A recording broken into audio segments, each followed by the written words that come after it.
decades of delays, a final sprint toward accountability, with the bill to force the release of the Justice Department's Epstein files headed to President Trump's desk after sailing through the House and Senate.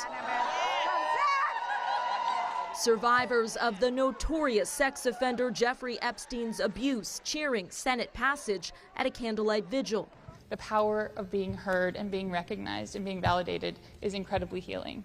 Across both chambers, only one member, a Republican, voted no after months of resistance from the president and GOP leaders who pressed for other means of transparency, arguing this bill didn't do enough to protect victims' identities and could create new victims named in the files but cleared of any wrongdoing. It needed amendments. I just spoke to the president about that. We'll see what happens. President Trump, who in the end urged Republicans to pass the bill and said he would sign it, bristled at questions about why he doesn't just release the files now. I have nothing to do with Jeffrey Epstein. I threw him out of my club many years ago because I thought he was a sick pervert.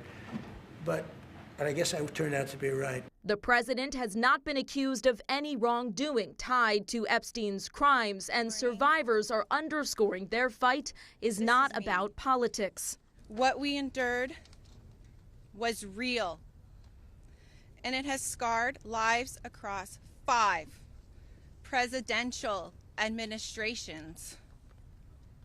The truth has been buried in sealed files and hidden records for far too long.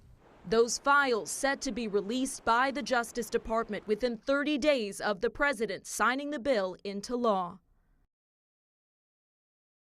In Washington, Alice Barr, NBC News.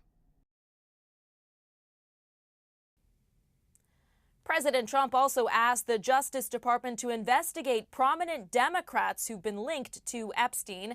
And that's raising some concerns now because any active federal investigation could prompt the DOJ to withhold certain documents that, if released, would jeopardize those probes. In Washington, Alice Barr, NBC News.